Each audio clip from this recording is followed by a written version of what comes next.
Bom, eu já trago então aqui na minha tela o nosso primeiro convidado, Marcos Pedro, que é cientista político. Boa tarde, obrigada pela participação. Boa tarde, Isabela. Boa tarde, Alex. Tudo bem? Bom, Joia. Primeira coisa importante, né, para falar dessa PEC é o histórico dela, né, que é muito conturbado. O nome PEC Kamikaze, o apelido que foi dado, né, de PEC Kamikaze, vem do próprio Paulo Guedes. Quando o Arthur Lira e o Ciro Nogueira, entendeu? Observando a questão do cenário eleitoral, observando a questão das pesquisas de intenção de voto, eles identificaram a necessidade, tá, de um fato novo na economia para tentar impulsionar a candidatura, né, do atual presidente, né, para manutenção do presidente. Bom, então ele deu esse apelido, falando de PEC Kamikaze, que ela estouraria o teto, que seria arriscado demais, entendeu? Que isso explodiria no orçamento do ano que vem. Bom, o tempo da política e o tempo da economia é completamente diferente, né? Em política, às vezes, né, como falavam os antigos, né, eu costumo parafrasear muito Ulisses Guimarães, a política é igual ao céu. Uma hora você vê as nuvens numa determinada posição e logo depois essas nuvens mudam rapidamente. E foi o que aconteceu. Bom, o que nós temos que pensar é o seguinte. A primeira coisa, nós temos aproximadamente 100 dias, um pouco menos de 100 dias, para para o primeiro turno da eleição, né?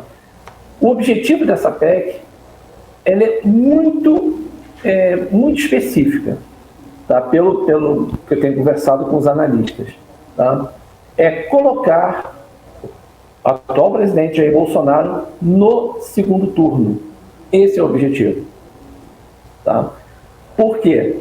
No segundo turno, tá, onde você terá um embate entre dois candidatos, né, possíveis dois candidatos, claro, certamente dois candidatos, você teria uma espécie de embate como aconteceu em 2018. Essa é a primeira coisa. As ações tomadas pelo Congresso Nacional, tá, para agilizar essa PEC, elas atropelaram todos os regimentos possíveis e imagináveis nesses 30 anos que eu acompanho política no Brasil. Você passou por cima das leis eleitorais, você passou por cima das questões orçamentárias, né? Você chutou praticamente a lei orçamentária e o pior de tudo, e o que eu acho mais perigoso, tá, no meu ponto de vista, é mudar a Constituição tão rapidamente. Eu lembro que até algum tempo atrás, para você fazer algum tipo de alteração na Constituição, havia uma necessidade gigantesca de vários grupos de discussão. Muitas vezes você abria isso para discussão pública, muitas vezes você tinha grupos temáticos dentro do Congresso Nacional discutindo as mudanças constitucionais, tá? E era algo muito debatido, era algo muito consciencioso até chegar à mudança. E o que nós fizemos foi uma mudança veloz na Constituição. E o que, além dessa mudança, isso me preocupa, mas também vai me preocupar a temporalidade dessas ações. Você muda a Constituição para conceder um benefício que tem uma data de encerramento, que é dia 31 de dezembro. Então, isso tudo deixa o mercado, né, deixa primeiro os economistas assustados, você deixa os investidores, não só os de bolsa de valores, não só os do mercado financeiro, mas os investidores, que eu costumo chamar de economia real, tá, de sobreaviso, tá, com medo do que pode acontecer. E o pior de tudo, eu acho que abre aí uma porteira, tá, para que, no futuro, tá, os ocupantes da cadeira do presidente da República, às vésperas de uma eleição, eles possam fazer qualquer coisa, inclusive mudar a Constituição a jato, né? Eu confesso, como falei, nesses 30 anos acompanhando política, né, e acompanhando economia, né, por força de ofício, até mesmo em comparação com outros países, eu não vi uma mudança tão rápida em nenhum país, tá, em sua Constituição, como aconteceu agora no Brasil. Isso é muito temerário, né? Isso deixa os investidores que precisam de estabilidade, principalmente previsibilidade, estabilidade, né, para medir seus riscos, você fica sem parâmetro para o futuro. Então, já inicio já com essa minha preocupação, né? Marcos, aqui é o Alex, prazer falar contigo. A minha pergunta Alex, seria uma pergunta aqui em relação a uma questão, uma crítica, né? Acho que você disse em relação aos 30 anos que você acompanha. A gente tem uma eleição muito polarizada, né? A terceira via parece que não vingou e não vai vingar, né? Então, assim, por um lado tem o governo Bolsonaro, que você acabou de dizer muito bem, né? Por um lado a gente tem o ex-presidente Lula, que a gente também conhece o currículo dele. Falando em segurança jurídica, né, que foi o último ponto que você falou, ou seja, segurança por parte dos investidores, segurança jurídica e investimentos, você acredita que o ex-presidente Lula, ele teria uma visão de maior segurança, né, jurídica, né, uma leitura mais democrática para o Brasil, em comparação com o presidente atual, Jair Bolsonaro? Qual a opinião que você tem em relação a isso? Essa eleição, ela vai ser a primeira vez que nós temos um ex-presidente, né, tentando voltar ao poder. Nós não tínhamos visto isso. Então será uma eleição de comparação. Isso. O que um fez em relação ao que o outro fez.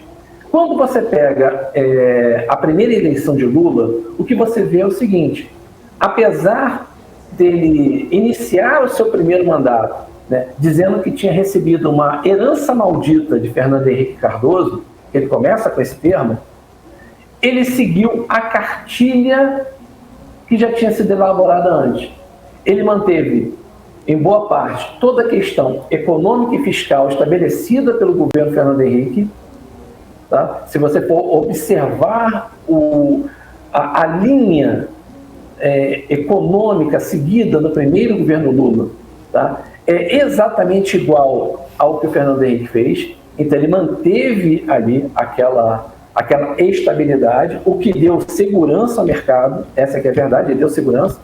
Naquela época, vamos lembrar, ele foi obrigado a criar uma coisa chamada Carta aos Brasileiros, para dizer que ele não seria nenhum doidivanas de mudar tudo aquilo, de acabar com o Plano Real e tudo mais, que ele seguiria, que teria segurança, né, na questão econômica. E isso foi importante. O que você tem agora, né, o Lula, ele não está mais dizendo que eu serei assim. O que o Lula está dizendo eu fui assim, eu segui essa cartilha e eu alcancei esses pontos, eu alcancei alguns patamares importantes.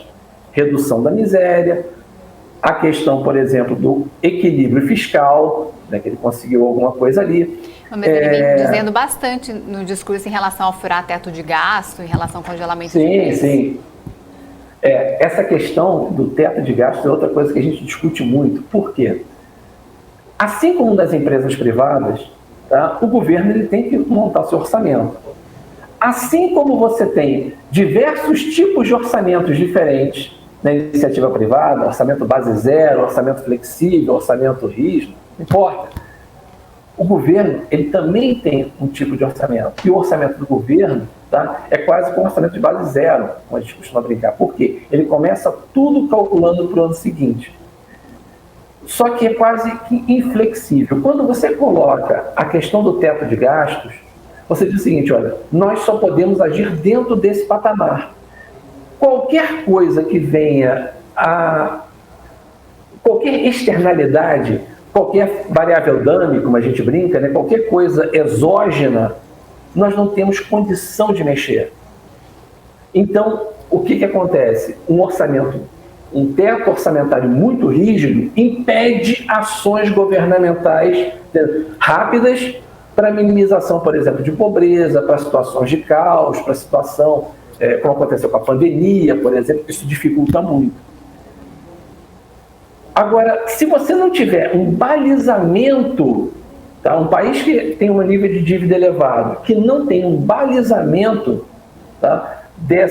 Dos seus gastos, tá? Ele indica para o mercado, tá? Ele dá um péssimo indicador para o mercado, que é o seguinte: tudo vale, eu posso continuar me endividando e pode ter o risco de default.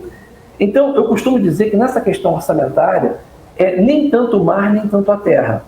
Você tem que ter uma previsão orçamentária de qualidade, porque a nossa previsão orçamentária é de péssima qualidade. Tá? Nós temos que ter uma previsão orçamentária de qualidade? Sim. Ela deve ser rígida em alguns pontos. Mas se ela for rígida demais, ela impede ações do governo. Mas você tem que ter algum nivelamento. Não um teto fixo, como costumam brincar. Não é um teto fixo, mas alguma coisa que gere alguma maleabilidade, como qualquer empresa bem administrada. Uma empresa bem administrada, quando monta o seu orçamento, tá? Se acontece alguma coisa no meio do ano seguinte, ou seja, no ano de execução desse orçamento, ela reúne sua diretoria e faz o quê? Olha, vamos mudar isso aqui. Por quê? Nós precisamos por questões exógenas que não conseguimos prever antes. O governo também tem essas questões exógenas. Ele tem que mexer. Então tem que ter flexibilidade. O problema é você flexibilizar demais num vale-tudo eleitoral. Isso é perigoso. Porque isso abre uma porteira, abre um precedente para que nas próximas eleições, nas eleições futuras, entendeu? Você possa fazer o que quiser. Imagina, criar um estado de emergência sintético e fictício. Esse é um grande problema. Entendeu? Qualquer um pode fazer isso. Poderá fazer isso no futuro. Tá? Mas a gente, numa situação dessa, né, o governo acho que não teve outra saída, né? Qual seria outra saída para amenizar uma crise aí com 33 milhões de brasileiros na linha da pobreza, a crise que a gente vem pós-pandemia, a crise de combustível por conta da guerra na Ucrânia? Não, me parece que não teve outra saída além, né, desse decreto de emergência por ser um ano eleitoral. Vamos lá. Não, claro. Como eu falei, depende muito da forma como a gente analisa. Se a gente for observar bem, tá, a questão da pobreza, da fome, ela não começou agora. Ela já vem há algum tempo. Tá? A questão que nós colocamos, que é a questão eleitoreira, ela vem porque você faz isso a toque de caixa 3 meses antes da eleição. E se a gente for observar bem, se tivéssemos preparado políticas sociais para amenizar a questão da pobreza, para amenizar, por exemplo, a questão dos combustíveis, para amenizar a questão, por exemplo, do gás, nós poderíamos ter feito isso antes. Se houvesse realmente o interesse em minimizar a pobreza, nós poderíamos ter feito isso ainda durante a pandemia, sabendo que em um momento a pandemia ia terminar, ou a gente teve também a emergência, o auxílio emergencial, né, que foi também um gasto ali para o governo, e a política de emergência foi a questão do auxílio emergencial, né, e teve a questão dos lockdowns, né, que com certeza também acabou piorando a economia brasileira. Com certeza. Na verdade, isso aconteceu no mundo todo. Nós tivemos 2 tragédias no mundo. A pandemia, né, que realmente gerou lockdown e quebrou a corrente logística ao redor do mundo. Né? Alex é um especialista nisso, ele sabe como as empresas estão sendo impactadas por isso ainda, né? Por falta de uma série de insumos para a produção, e isso vai continuar durante algum tempo até que toda a cadeia logística ela seja regularizada por causa da pandemia. E tivemos a guerra, infelizmente, né, na Ucrânia, e que está atingindo basicamente a questão de combustíveis e alimentos. Então, nós tivemos 2 fatores exógenos muito fortes. Tá? E isso fatores completamente imprevisíveis. Tá? Por isso que eu falo, o teto de gastos ele tem que ter essa maleabilidade. O grande problema, tá, na forma como as políticas de amenização, tá, elas estão sendo colocadas. Por quê? Vamos pegar um comparativo simples, tá? O modelo do Bolsa Família e o modelo, por exemplo, do auxílio emergencial, como está sendo feito. O Bolsa Família, ele era extremamente localizado, ele era muito focado, tá? E era extremamente eficiente, tanto que você tem várias pesquisas, né? Várias teses sobre o estudo do Bolsa Família. Eu mesmo acabei fazendo há alguns anos atrás, entendeu? Mostrando como ele realmente amenizou a pobreza em regiões críticas do país. Tá? Ótimo. Só que no momento em que você passa para o outro auxílio, o que acontece? Você cortou essa corrente e você teve um gasto muito superior ao Bolsa Família, muito superior, tá? E não teve a mesma efetividade. Por quê? Muita gente que não precisava, por exemplo, conseguiu o auxílio. Ele não foi tão bem direcionado, não foi uma política pública tão eficiente. Amenizou? Amenizou. Foi necessário? Foi extremamente necessário. A questão estava na execução, né? Então, um dos grandes problemas que nós temos hoje, tá? E aí, nesse ponto eu sou realmente muito crítico, é que nós temos que observar política pública como política de longo prazo. Tá? Como política de longo prazo. Quando você faz política pública de curto prazo, tá? Como nós estamos vendo agora, apenas para amenizar, resolver problemas eleitorais, ou questões de pesquisa e tudo mais, isso gera insegurança. E gera uma insegurança não é só para o mercado, né? Isso gera uma insegurança para a população. Como você falou bem, nós temos 33 milhões de pessoas em insegurança alimentar média, né? Nós temos 22 milhões em severa e temos uma possibilidade, pelos cálculos da FAO, se eu não me engano, são 60 milhões de pessoas no Brasil com nível, né, de insegurança alimentar, com algum nível de insegurança alimentar. É claro que qualquer política pública de colocar recursos na mão dessa população, por menor que possa ser esse recurso, ele será muito bem recebido por essa população. E isso é tão importante, vocês podem observar, que na votação da PEC, apesar dos protestos da oposição, a grande maioria votou com o governo, porque sabe da necessidade premente disso. O problema está na forma, entendeu? E como isso é passado, tá, adiante. E também, por exemplo, nós vamos ter esses gastos excedentes, né, no governo, estamos antecipando algumas receitas futuras. Reduzimos o ICMS, por exemplo, dos combustíveis, o que vai gerar, por exemplo, uma redução na capacidade de investimento, por exemplo, ou de gastos, né, dos governos estaduais. Como será o dia 1º de janeiro de 2023? Não importa quem esteja sentado na cadeira de presidente. Se for o ex-presidente Lula, ele terá um grande problema a resolver. Se for o atual presidente Bolsonaro, ele também terá um grande problema para resolver. Entendeu? Então, assim, a grande questão a gente não discute a necessidade emergencial, tá, dessas ações. O que se discute é a forma e como nós vamos ficar lá na frente. Como será o futuro? Entendeu? E isso é algo que tem assustado muita gente. Tá? Vocês mesmos estão acostumados a lidar, por exemplo, com os índices, né, de bolsa de valores. Vocês estão acostumados a ver a questão, por exemplo, dos níveis de risco, tá, do risco Brasil, dos riscos de default. Vocês podem observar que tudo isso está sendo mensurado. Os investidores já estão mensurando, certo? Então isso é importante. Falou no final aqui em relação a essa questão, né? Ou seja, porque realmente o cenário é muito difícil. E eu acho que, até comparando, eu estava até falando com os economistas também, muito em relação a isso, porque, assim, tem duas visões, né? Bem legal você pontuar isso, Marcos.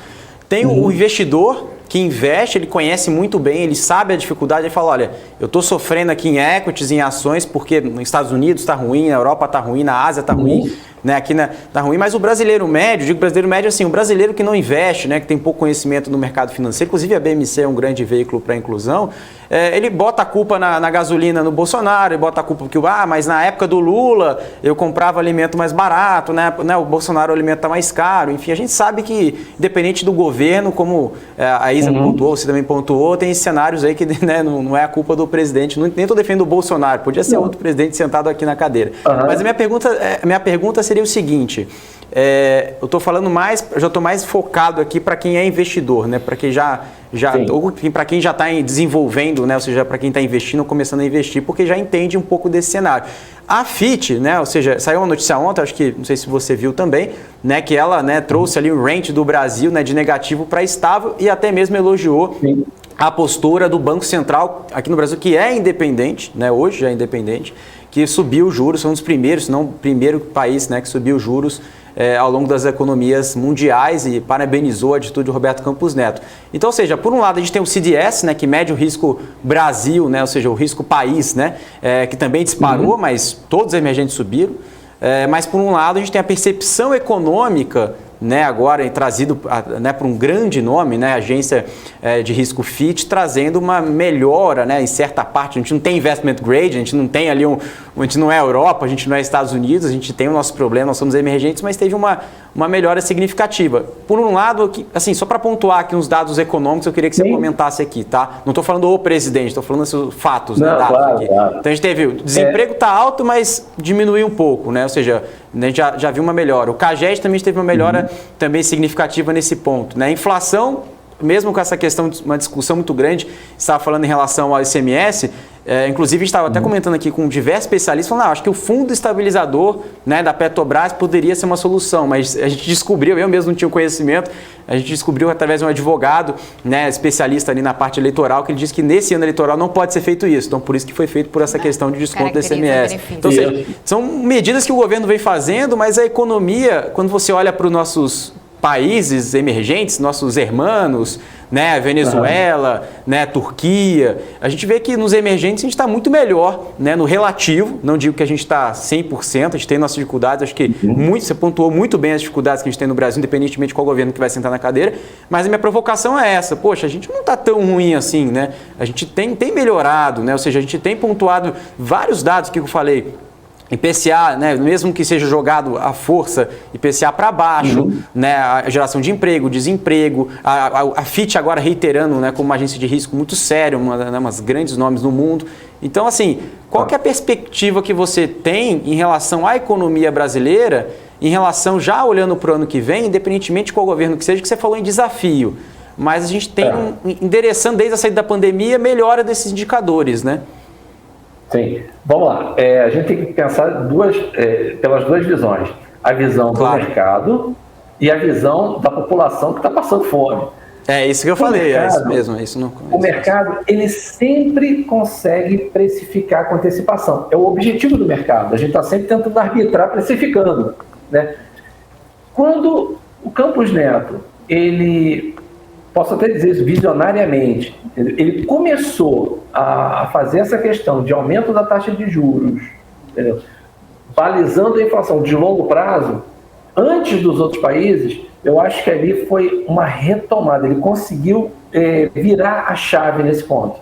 Então, nós conseguimos, digamos assim, ajustar algumas coisas antes dos outros países. A inflação está alta em todo o mundo. Os Estados Unidos devem ter uma inflação de 9,1%, que não tem há 43 anos, se eu não me engano, pela última vez que eu estava lendo. É isso aí, 41 anos, é isso aí. Isso. Todos os países da América Latina estão com inflação alta e desemprego elevado. A questão da retomada do emprego no Brasil, ela também tem que ser observada por um outro patamar. Por exemplo, não é só questão do número de pessoas empregadas, mas na qualidade desse emprego e na remuneração. apesar de você ter aumento no nível de emprego, você teve redução no nível de remuneração, né? E você também, quando mede no Brasil o desemprego, você exclui aquelas pessoas que estão na atividade informal, que é considerado tecnicamente emprego, né? Então, assim, você tem uma precarização, você tem mais gente empregada realmente, mas você precarizou um pouco e você reduziu o nível de renda. Então, isso é complexo. O que o governo Bolsonaro está passando, né, em termos de inflação, desemprego, aumento dos combustíveis, tudo isso, todo mundo está passando. Isso aí é inegável, entendeu? Seria leviano falar que a culpa é do presidente, não é isso. Comparar, por exemplo, a capacidade de compra, tá, do brasileiro no período Lula e no período Bolsonaro, dado o interstício temporal e das condições diferentes de mercado, também seria leviano. A gente não pode fazer isso, né? A grande questão é como você age ou de que forma você pretende, né, minimizar esses problemas. Então, essa é a grande questão. Em relação ao fundo estabilizador da Petrobras, que você comentou, na verdade, a gente só cria um fundo estabilizador, tá, quando você tem um petróleo muito barato. Por quê? Sobra dinheiro. Entendeu?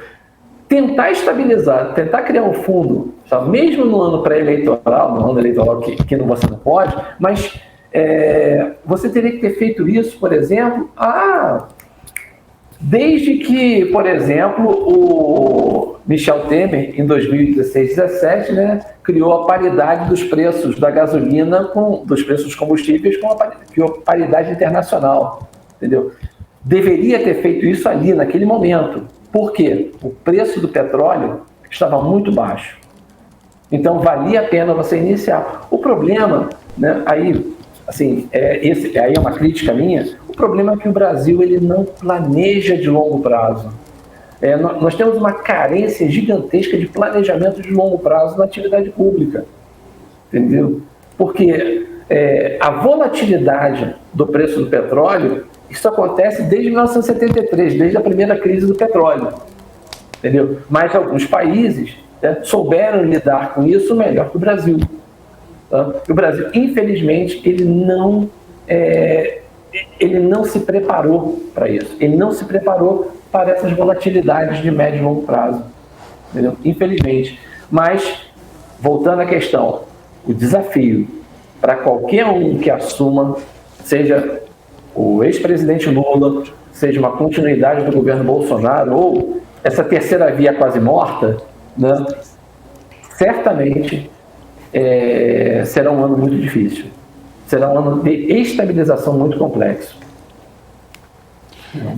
Marcos, como o Alex trouxe a informação em relação ao elogio aí da FIT ao Roberto Campos Neto, que reagiu bem, né? Sim. A gente vê que também é um trabalho feito aí em conjunto o Ministério da Economia com esses dados, né? Não só dados de desemprego, a gente viu a revisão do PIB aí, que alguns economistas até previam para negativo agora, final do ano, pode ser que venha com 2% do PIB, numa surpresa aí, sendo que países do mundo inteiro vão vir com PIB menor, inclusive a China hoje veio com PIB menor.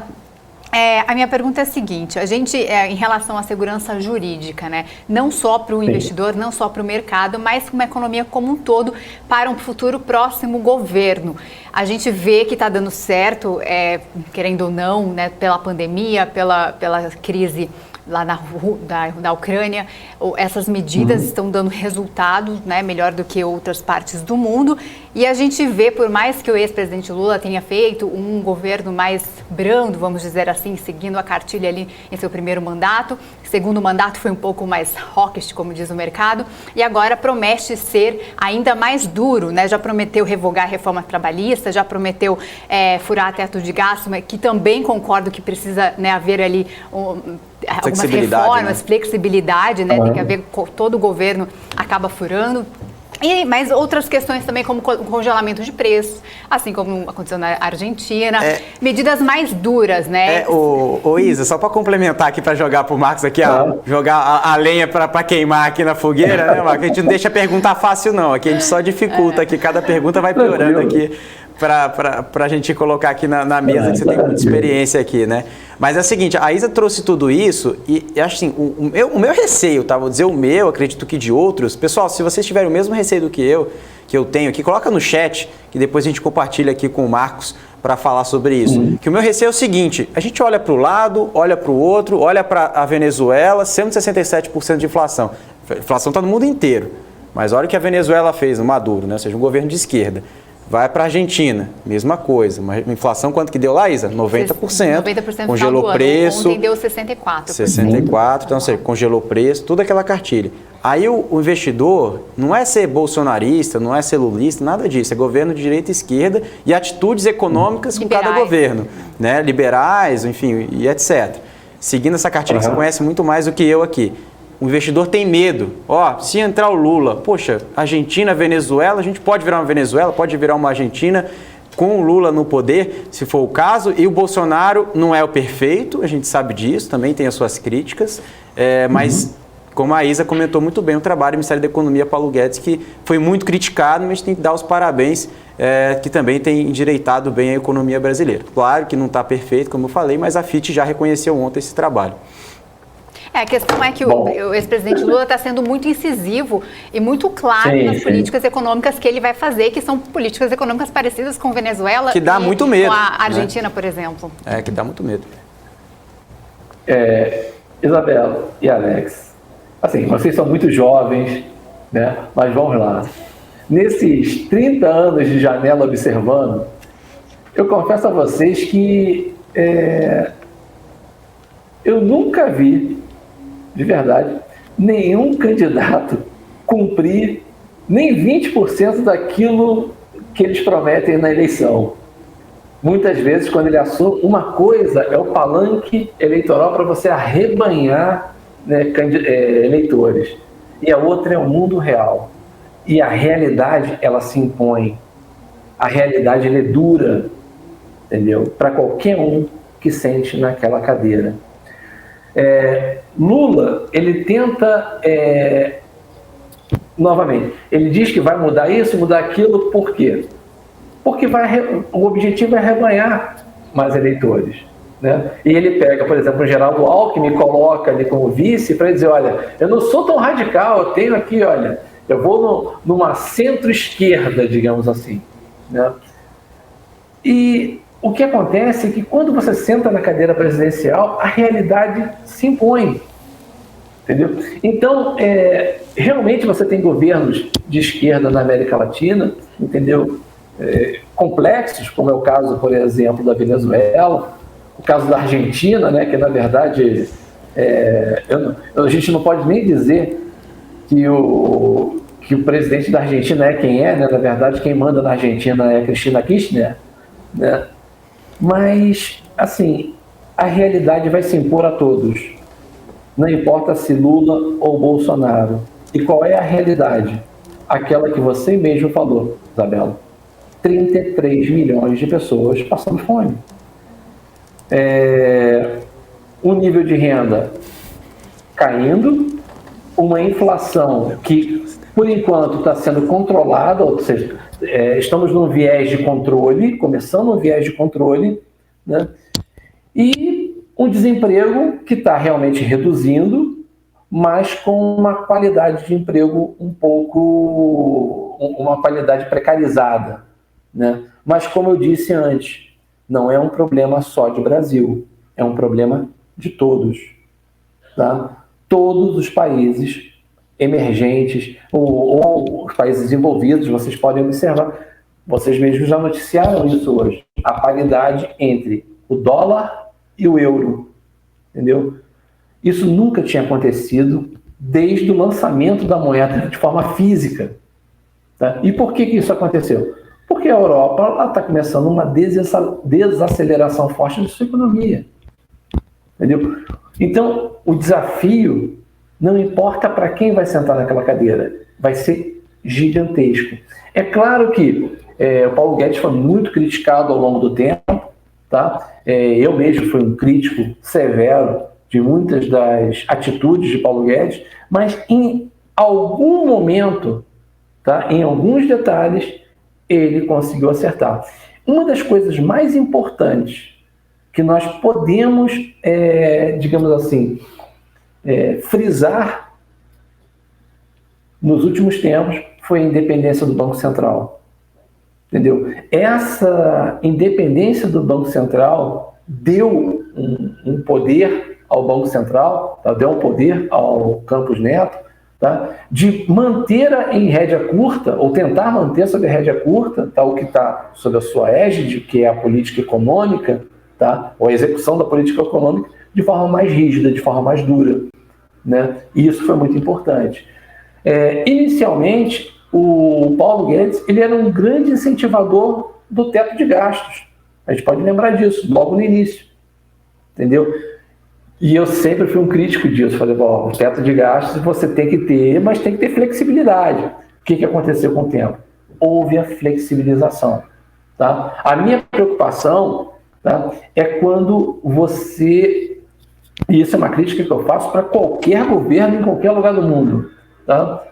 É quando você, antes de observar, tá, os indicadores efetivos econômicos, tá, e principalmente a população, tá, você visa em períodos eleitorais. É claro que todo político, tá, ele visa a sobrevivência dele política. Isso é natural em qualquer lugar do mundo e é principalmente legítimo, tá, que ele queira se manter no poder. Isso é fato, em qualquer lugar do mundo. A grande preocupação é a abertura de uma possibilidade de vale-tudo eleitoral. Entendeu? Esse vale-tudo eleitoral, por quê? Hoje nós temos lá o presidente Jair Bolsonaro. Vamos supor, tá, que o Lula ele venha a ganhar a eleição. Vocês já imaginaram, tá, o que dentro de 4 anos pode ser feito, por exemplo, por um Congresso e por um presidente da República, pelo Lula, na tentativa, por exemplo, de manutenção do PT, por exemplo? Um exemplo simples. Essas regras, elas deveriam ser mais claras, mais objetivas, mais transparentes e, principalmente, não deveriam ser passíveis de alteração de forma tão simples. A Constituição de qualquer país democrático, tá, ela é um balizador. Ela é uma segurança, ela é o principal instrumento de segurança jurídica para a população e para os empresários. Tá? Então, a grande crítica, tá, está nas alterações constitucionais, entendeu? Visando uma única coisa, que é o período eleitoral. Volto a dizer, tudo que foi feito para ajudar população, para ajudar caminhoneiros, para ajudar taxistas, para ajudar as famílias, o aumento do Auxílio Brasil, isso é fundamental porque as pessoas estão passando fome. Entendeu? Então não importa se é um governo de direita, esquerda, centro, extrema-direita, extrema-esquerda. Isso deve ser aplaudido. Tá? O grande problema está na forma como as coisas estão sendo feitas. É a crítica que eu tenho, digamos assim, é essa, a forma. Não a qualidade, o objetivo. O objetivo é nobre, tá? Mas a forma é que é a mais complexa. Por que eu digo isso? Porque abre muito precedente. Tá? Quando você começa a mexer em preceitos constitucionais, tá? É lógico que os investidores, tá, no primeiro instante, eles vão aplaudir, entendeu? Quando você aumenta, por exemplo, o nível de liberdade de mercado, quando você dá segurança às atividades e tudo mais. Mas quando eles especificam isso no longo prazo, né, no que pode vir a acontecer no futuro, entendeu? Ainda mais numa mudança de poder, numa mudança de de viés político, digamos assim, aí a gente não sabe o preço que isso a gente vai pagar lá adiante, entendeu? Eu sou digamos assim, eu sou um defensor da Constituição, né, porque eu a vi nascer, né, eu tinha 18 anos quando ela foi promulgada, né, observei todo o trabalho, curiosamente naquela época eu gostava disso, né, eu gostava de observar, e assim, ela tem coisas a melhorar, tem, porque nenhuma Constituição é perfeita, mas as mudanças constitucionais, tá, elas devem ser muito cautelosas, porque elas não podem premiar atividades de curto prazo. Elas devem sempre ver no longo prazo. O legislador ele deve sempre observar adiante. Tá? Então, essa é a grande, assim, é o grande recado que eu espero, né, que as pessoas entendam. Mas volto a dizer, tudo aquilo que o governo está fazendo na questão de benefícios para a população, o aumento do Vale Gás, aumento de R$200 a mais no auxílio emergencial, a questão do combustível, isso tudo era extremamente necessário e chega em boa hora. Eu digo até que chegou atrasado, deveria ter vindo antes, entendeu? Para evitar os 33 milhões de pessoas passando fome. Mas tem a sua, digamos assim, tem a sua validade, apesar da questão eleitoral, pode ter certeza. Vamos lá, a última pergunta, Alex André, para a gente encerrar. A última provocação aqui, que é legal, que o pessoal tá bem legal aqui no chat, falando, todo mundo aqui falando de Bolsonaro, falando de Lula, tá bem legal, tá bem esquentado aqui esse chat.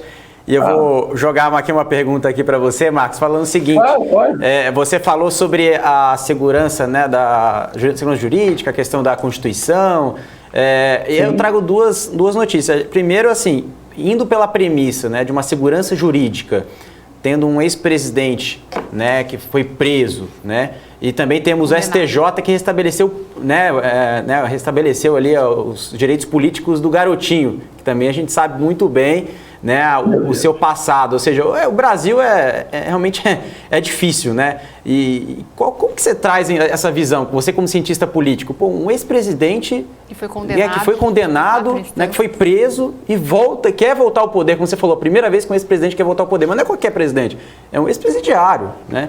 Enfim, como que você coloca isso na balança? Assim, não colocando no aspecto político, o que ele fez lá atrás, enfim, se teve mensalão, se teve petrolão, sei lá o que seja, dizendo somente esse aspecto.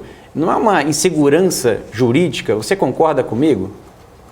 Bom, eu sou do Rio de Janeiro, né? Então, vocês sabem que no Rio de Janeiro a política é complexa, né?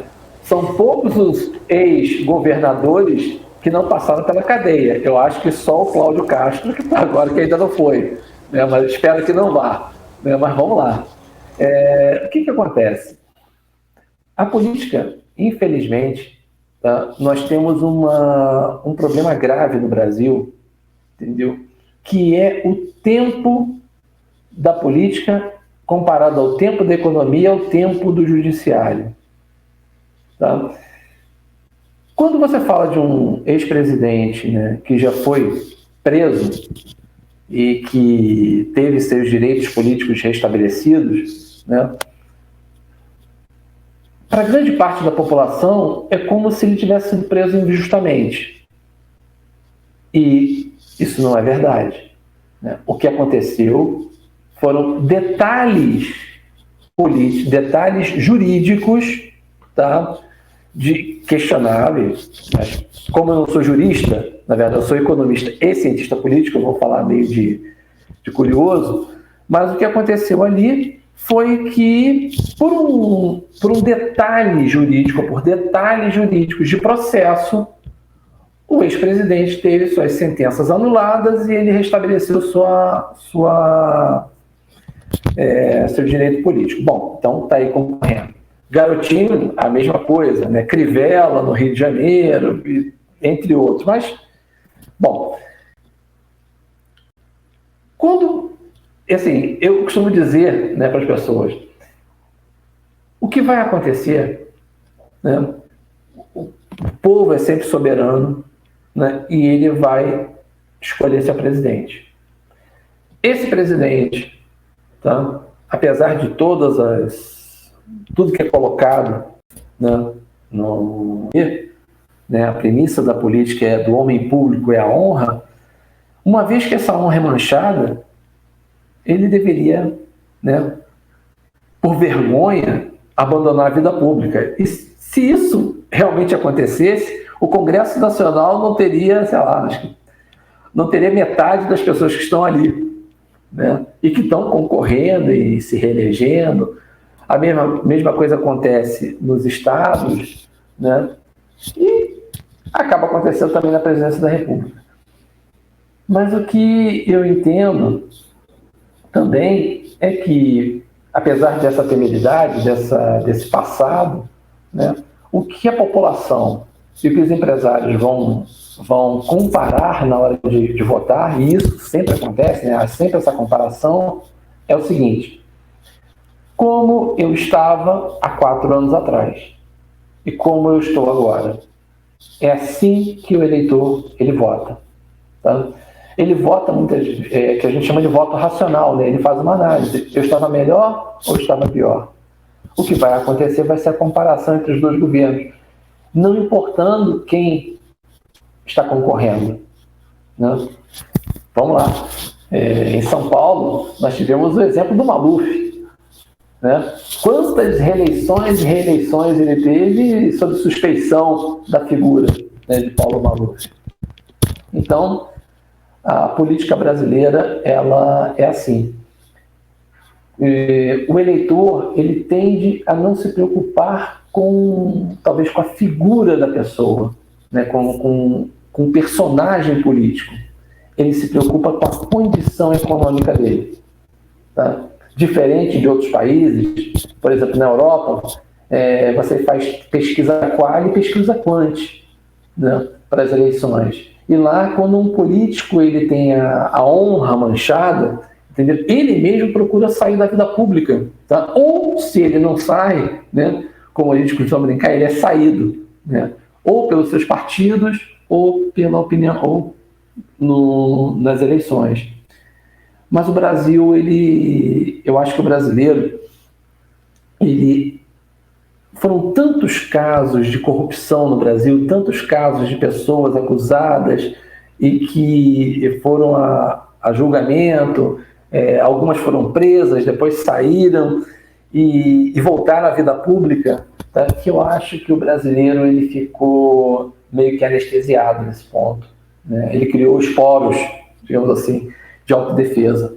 Então ele tá pouco preocupado com a figura que vai assumir a cadeira presidencial ou de governo, de outros governadores e tudo mais, e está muito mais preocupado com as suas necessidades imediatas. Né? Então por isso é que você tem os índices que você tem nas pesquisas eleitorais, entendeu? Quando você vê o pessoal mais velho, entendeu, lembrando do governo Lula, entendeu, vai lembrar, por exemplo, da criação do Bolsa Família, da redução da miséria e tudo mais. Então, o que as pessoas querem, né, é uma tentativa de volta a esse período, né? Não pelo que o Lula possa representar, até de insegurança em alguns casos, mas é uma espécie de volta a esse momento, né? E a mesma coisa vai acontecer. Fundamentalmente, como eu disse no início, essa será uma eleição de comparativos. Será uma eleição comparando o que o governo Lula fez, né, com os 4 anos de Jair Bolsonaro. Lembrando que o PT varreu para o lado o período Dilma, tá? Isso aí foi uma das coisas que foi colocado de lado. Você vê que a Dilma nem aparece, né? As pessoas querem... O próprio PT já colocou, parece que colocou a senhora Dilma de lado, entendeu? Porque não querem lembrar do período econômico de Dilma, né? Com Guido Mantega à frente da política econômica. Então, sim, é esperar para ver, meus jovens. Esperar para ver. Tá certo, eu quero agradecer a participação. Marcos Pedro, cientista político, obrigada pelo debate aqui com a gente. Foi muito legal. André, muito bom, obrigada. Muito obrigado, Marcos. Eu que agradeço, Isa. Agradeço, Alex, e estou à disposição. Tá bom?